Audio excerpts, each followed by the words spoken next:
신앙 고백 우리 하겠습니다. 나는 전능하신 아버지 하나님 천지의 창조주를 믿습니다.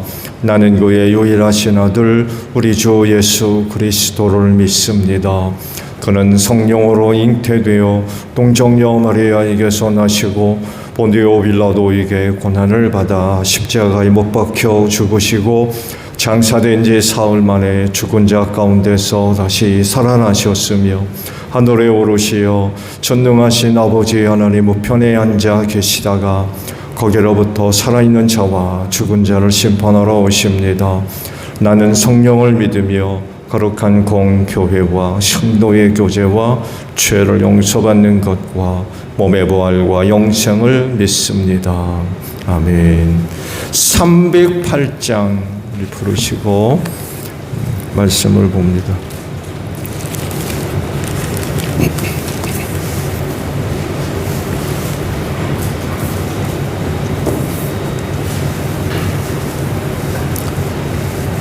찬송가 308장이에요.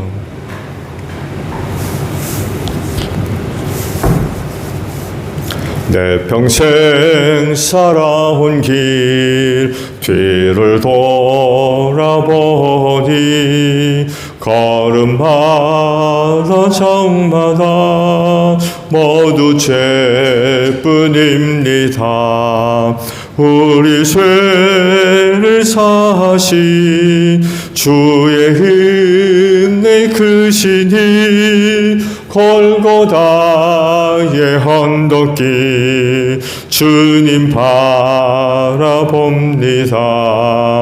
나같이 못난 인간 주님께서 살리려 하늘나라 영광 보좌 모두 버리시었네.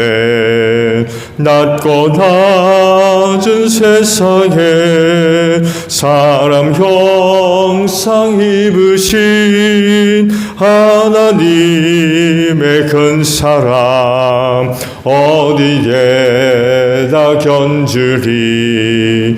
예수님 나의 주님 사랑의 주 하나님 이제 나는 예수님만 높이면서 살겠네.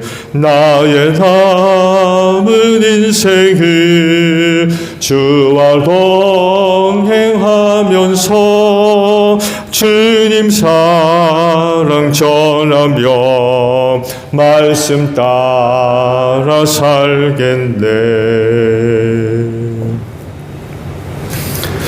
요한복음 1장 29절에서 42절까지 교독을 합니다. 요한복음 1장 29절에서 42절이에요. 다음 날 요한은 예수께서 자기에게 오시는 것을 보고 말하였다. 보시오, 세상 죄를 지고 가는 하나님의 어린 양입니다.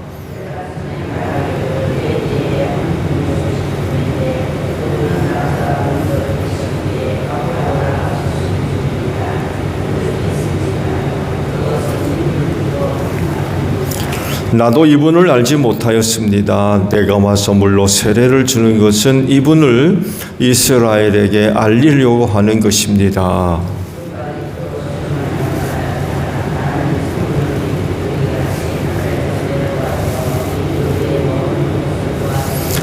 나도 이분을 몰랐습니다. 그러나 나를 보내어 물로 세례를 주게 하신 분이 나에게 말씀하시기를 성령이 어떤 사람 위에 내려와서 머무는 것을 보거든 그가 바로 성령으로 세례를 주시는 분임을 알아라 하셨습니다.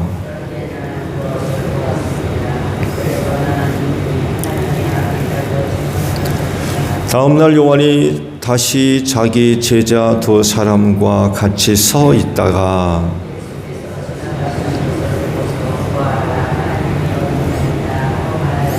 그 두 제자는 요한이 하는 말을 듣고 예수를 따라갔다.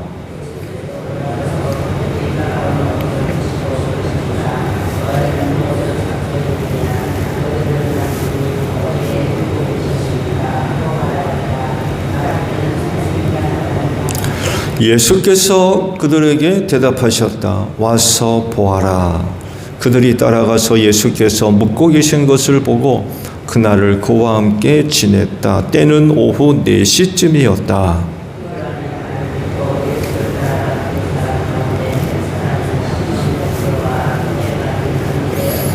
이 사람은 먼저 자기 형 시몬을 만나서 말하였다. 우리가 메시아를 만났소. 메시아는 그리스도라는 말이다.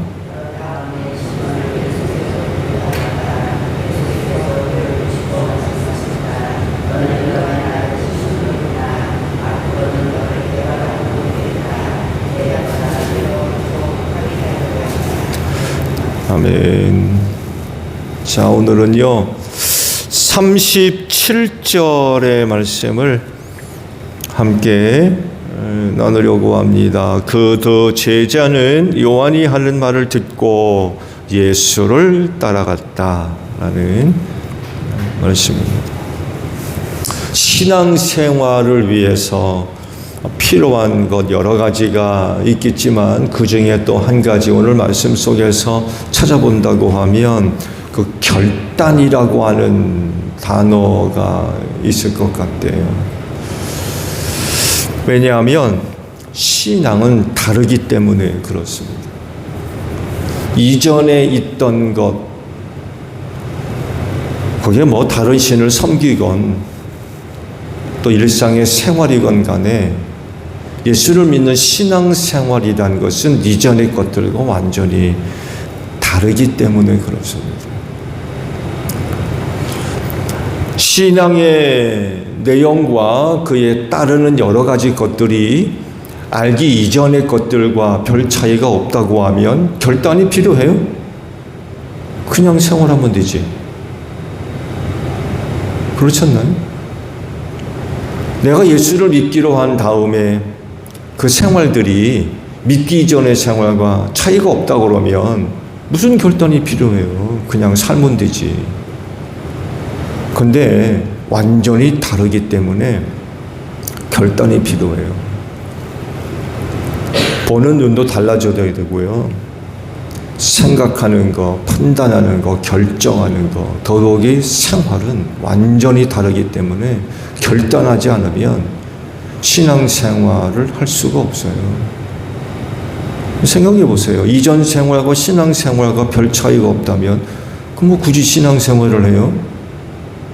그렇지 않나요? 그럼 굳이 신앙생활을 하면서 예수 믿으려고 그래요.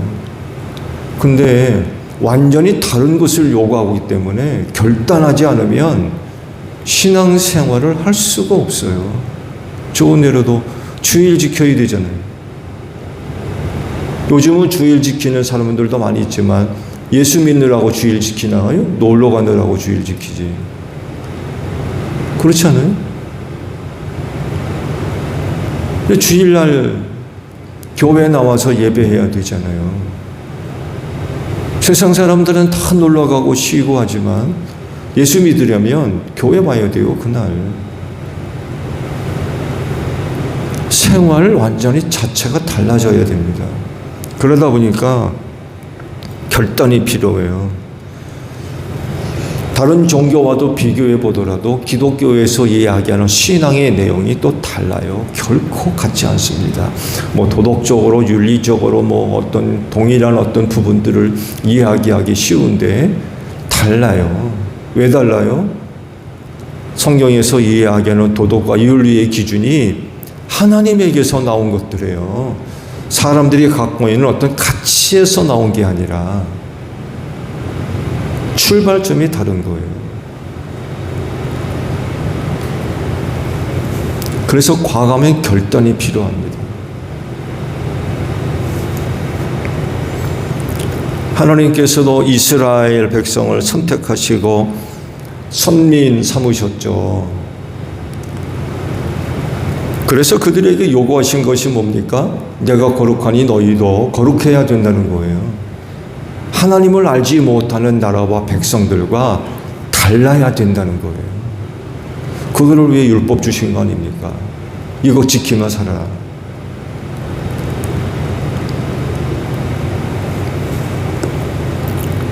이전에 하나님 없이 살던 생활 과감하게 청산해야 됩니다.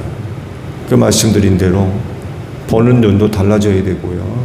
생각도 판단도 결정도 행동도 심지어는 가치관까지 완전히 달라져야 돼요. 그래서 하시는 일이 뭐예요? 거듭나게 하시잖아요.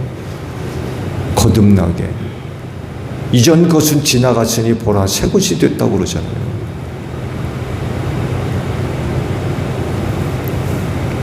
그래야 예수 믿고 따르는 생활이 가능하고 참된 신앙 생활을 할 수가 있어요.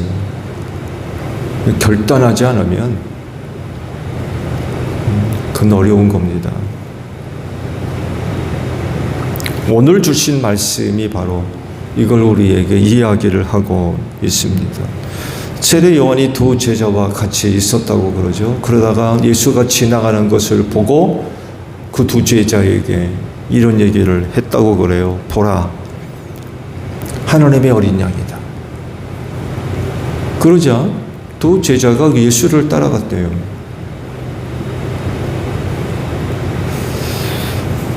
굉장히 놀라운 일이 벌어졌던 거죠.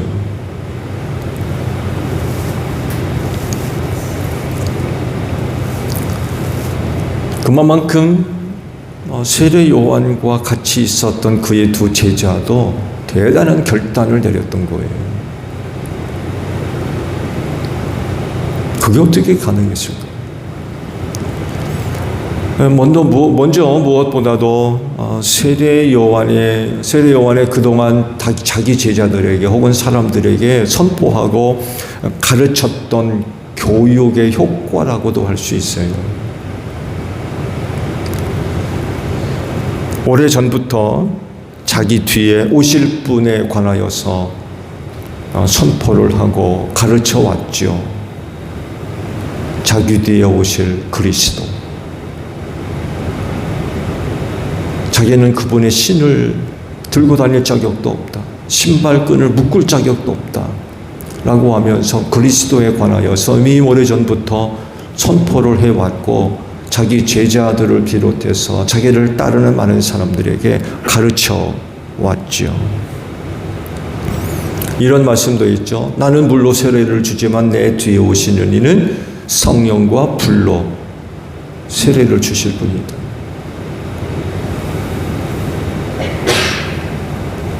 이것을 그의 제자들은 이미 벌써 들어서 알고 있고 그들 중에 어떤 제자는 세례 요한 뒤에 곧 자기 스승 뒤에 오실 이 그리스도죠. 메시아를 기다리고 있었던 거예요.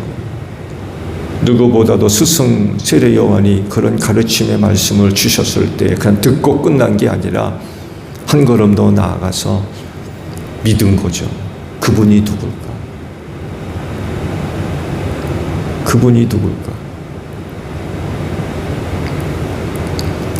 그렇게 하고 있다가 마침 그 두 제자가 스승 세례 요한과 함께 있다가 보라, 하나님의 어린 양이다 라는 말을 듣자 곧바로 따라갔다는 거예요. 그 자리에서 결단을 내리고 예수 믿기로, 예수 따르기로 결단을 하고 쫓았던 거죠. 그들이 누구냐? 성경은 한 사람만 소개하고 있어요. 베드로의 형제 안드레. 그 한 사람은 누굴까요? 한결같이 얘기하는 건 요한복음의 저자 요한이었을 거다. 그런 이야기를 합니다. 복음서를 기록하면서 그가 자기 자신인 걸 알기 때문에 굳이 자기 이름을 쓸 필요가 없었던 것 같아요. 왜 안드레와 요한이 세례 요한의 제자로서 함께 있다가 스승 요한으로부터 그런 그 이야기를 듣자 예수를 따라 나섰던 거죠. 그 말씀을 드린 대로 그동안 따랐던 스승 세례 요한을 곁에 두고 예수님을 따라 나서는 일은 쉬운 일이 아니죠. 그건 정말 쉬운 일이 아닙니다. 그렇지만 그들에게는 그리스도 곧 메시아를 믿고 기다리는 마음, 그간 들어왔던 말씀에 대한 믿음, 간절함, 이런 것들이 다른 어떤 사람들보다도 컸던 것 같아요. 세례 요한에게 제자 둘만 있었겠습니까? 그렇지 않습니다. 세례 요한에게도 많은 제자가 있었어요. 근데 그간 세례 요한이 그리스도에 관하여서 가르쳐왔던 그 말씀에 반응을 보인 사람은 결국 두 사람밖에 없었다는 거예요. 사실도 많은 사람들이 예수에게로 갔죠. 예수께서 세례를 주고, 물론 세례는 제자들이 준 세례였다고 하지만 많은 사람들이 세례 요한에게 오다가 예수님이 이제 나타나자 그에게로 다 갔다고 그러죠. 이를 두고 세례 요한의 제자들이 큰 걱정을 했죠. 이제는 사람들이 다 예수에게로 간다고. 그와간 그 가르침에 실질적 반응을 보인 제자는 두 사람으로만 기록을 하고 있습니다. 그러니까 믿은 거죠. 그리고 때가 됐을 때 결단을 내리고 예수를 따라 나섰던 겁니다.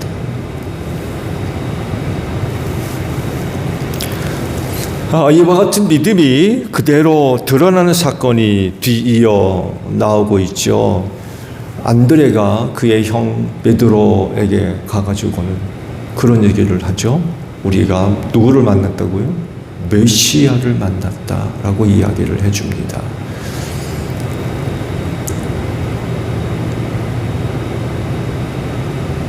선생을 만났다. 그 랍비, 선생을 만났다. 예언자를 만났다. 그러질 않고 메시아를 만났다라고 분명하게 얘기를 합니다.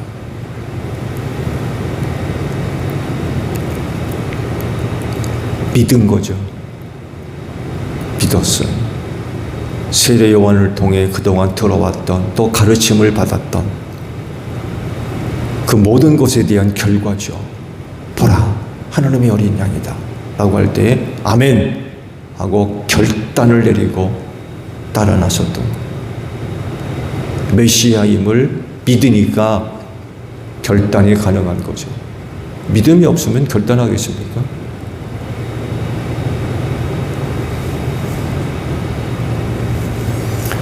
두 제자에게 있어서 스승 세례 요한과 메시아 되시는 예수님과는 큰 차이가 있어요. 결코 같을 수 없습니다. 왜냐하면 두 사람의 삶의 이야기, 그 두 사람이 갖고 있는 삶의 이야기가 달라요. 스티브지를 보세요. 천사가 스가랴에게 나타나서 전달해 줬던 이야기와 또 요셉과 마리아에게 이야기했던 내용 보세요. 근본적으로 이야기가 달라요. 삶의 이야기가 다른 거예요. 그 삶의 색깔, 그 삶의 방향성, 그 둘이 갖고 있는 사명, 그러다 보니까 그들에게서 선포되어지는 말씀, 교육, 가르침도 다를 수밖에 없어요. 세례 요한도 직접 고백하잖아요. 나는 물로 세례를 주지만 내 뒤에 오시는 이는 세례의 내용이 완전히 달라요. 불과 성령으로 세례를 준다는 거예요. 사역의 내용도 완전히 달라요.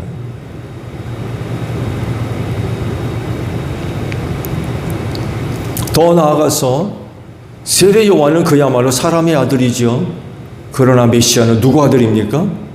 하나님의 아들이십니다. 하나님의 독생하신 아들. 근원부터 달라요.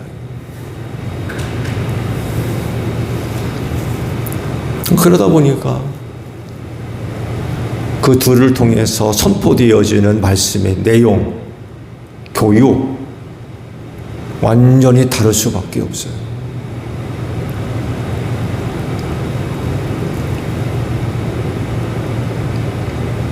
세례 요한에 선포된 그 메시지의 내용들을 보게 되면 거의 회개와 관련된 내용들입니다. 백성들을 회개시켜서 주님께로 돌아오도록 하는 그 역할을 그가 했기 때문에 그래요. 그래서 세례 요한에 선포된 내용이 예수님은 오셔서 복음을 선포하잖아요. 하나님의 나라에 관한 복음을 선포해요. 세례 요한은 회개를 선포했어요. 선포한 내용도 완전히 달라요.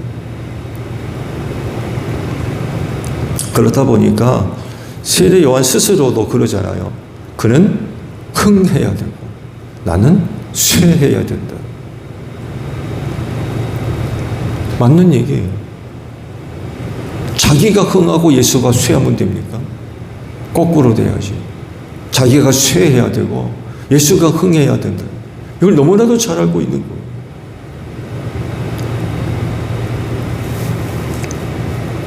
결국 이런 차이점은요, 특히 세례 요한의 제자들에겐 엄청난 결단을 촉구할 수밖에 없어요. 스승 세례 요한을 계속 따를 거냐, 아니면 예수를 따를 거냐. 일반 사람들은 세례 요한의 제자들에게 요구됐던 것과는 무게가 좀 다를 겁니다. 그렇지만 세례 요한을 따르고 믿던 그의 제자들은 다르죠. 달라요. 무게감이 달라요. 계속 세례 요한 곁에 있을 거냐, 아니면 예수한테 갈 거냐.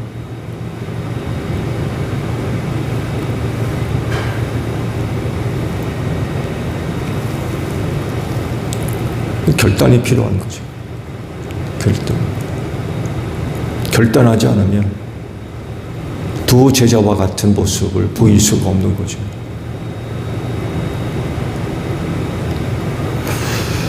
이젠 새로운 것을 요구하거든요. 새로운 것. 예수님도 그러잖아요. 새술은 새 부다에 담아야 된다. 새로운 것을 요구해요. 새로운 것을 믿어야 되고 새로운 것을 받아들이려면 이전 것은 다 버려야 되거든요. 결단하지 않으면 이거 할 수가 없는 거예요.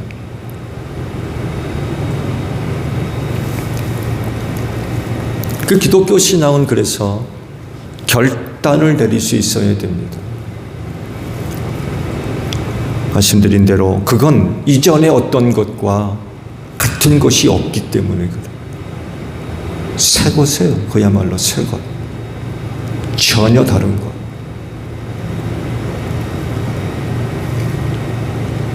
이전에는 없던 거예요. 그래서 그것을 믿고 받아들이고 순종하며 따르려면 수많은 그런 그 갈등과 혼란, 내적인 고통, 아픔, 이거 다 겪어야 돼요. 다르니까. 어떤 건 청산해야 되고, 끊어버려야 되고, 없애버려야 되고, 지워야 되고, 이게 쉬운 일이에요. 그러니까 많은 내적인 갈등, 혼란, 아픔, 이런 것들이 있을 수밖에 없는 거죠. 바울 사도가 그런 고백을 하잖아요. 자기는 날마다 자기를 쳐서 복종시킨다는 거예요. 심지어는 그런 얘기도 하잖아요. 나는 날마다 죽는다고. 이런 얘기도 합니다. 그리스도를 아는 지식이 가장 고상해서 다른 것들은 다 폐쇄물같이 여겨서 버렸다라고까지 고백을 하잖아요. 예수를 아는 지식이 가장 고상하다는 거예요. 정말 그럴까요? 사도 바울 아시다시피 바리새파 출신 아닙니까? 가말리엘 문화에서 율법을 수학했던 그런 사람이었어요.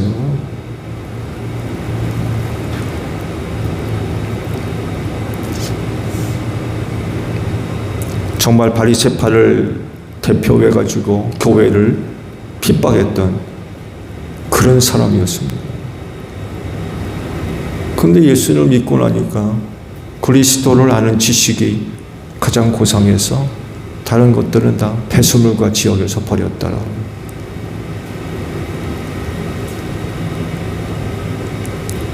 결단하지 않으면 그렇게 못하는 거예요. 그런 사도 바울 눈에 베드로의 행동은 참 기가 막힌 거죠. 아시죠? 이방 사람들과 함께 식사하고 있다가 유대로부터 유대인들이 내려오니까 비난받을까 봐서 도망가 버립니다. 고넬료 집에까지 가서 이방인들에게 세례를 베풀어 줬던 사람이 어느 때는 그렇게도 행동을 했어요. 이 사도 바울 눈에 이게 참 눈에 차지 않는 거죠. 그런 모습들이 왜 이렇게 드러나느냐? 결단이 부족해요. 결단.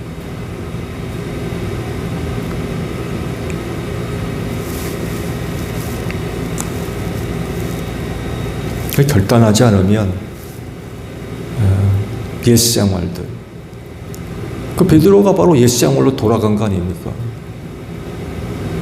예수를 믿는 믿음 안에서 온전히 서야 되는데 이방인들과 식사하는 게 유대인들로부터 비난 들을까 봐서 도망가 버리는 그런 건 아니죠. 그래서는 안 되죠.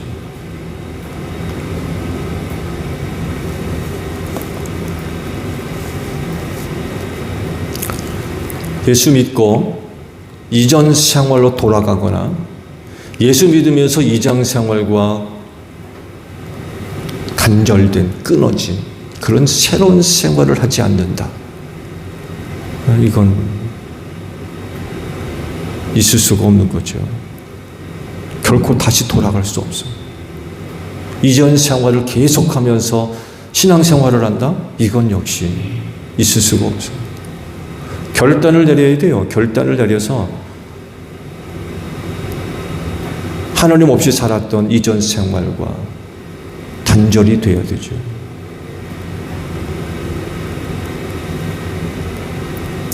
지금도 결단할 것들이 있다면 결단해야 되죠.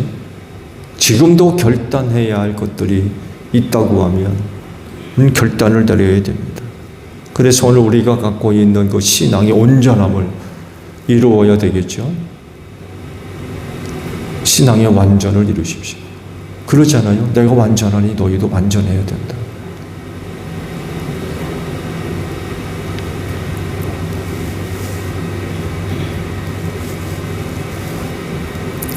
오늘도 새벽 제단을 통하여서 또 새롭게 결단할 내용들이 있다면 결단을 내리고 오늘 하루도 하나님 앞에 온전한 신앙으로 설 수 있는 여러분들이 되시기를 바랍니다.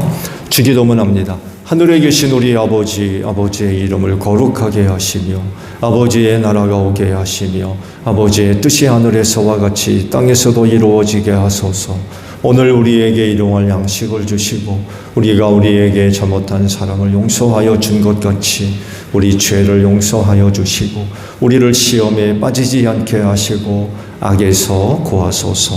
나라와 권능과 영광이 영원히 아버지의 것입니다.